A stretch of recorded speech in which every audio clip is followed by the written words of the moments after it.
Hello guys, welcome back for the final sketch of the day and feedback for today. So this is sketch number 110, I believe. Can't believe I got to that point now.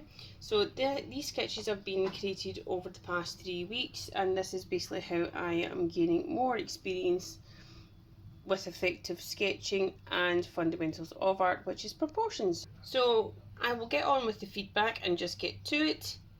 This sketch took me 3 minutes, this one was 3 minutes, and this one was 2.5 minutes.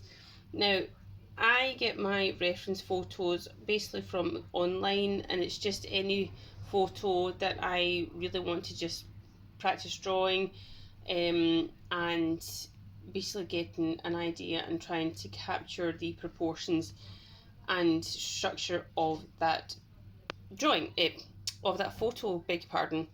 So the methods that I use is good speed, geometrical and observational. If you don't know what these are, please let me know. I also in the past have used Loomis, and that is basically how one of the methods that I used to be able to basically draw faces and get the proportions right and the structure and where the eye sockets, nose, etc. should be.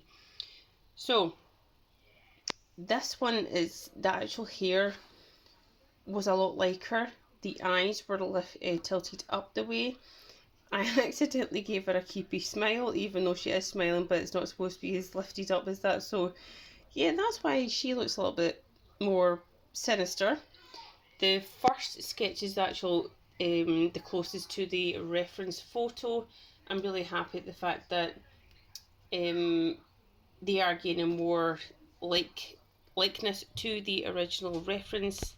So I'm really happy with the outcome and what I've been able to do today. Please have a check out of why is this not focusing. Focus. Thank you. So please let me know what you think of the rest of the videos, what you'd learn, what you have learned from these videos, what you have been able to achieve, if you have been able to achieve anything from these videos, and also what you'd like to see in future videos. Thanks guys, bye!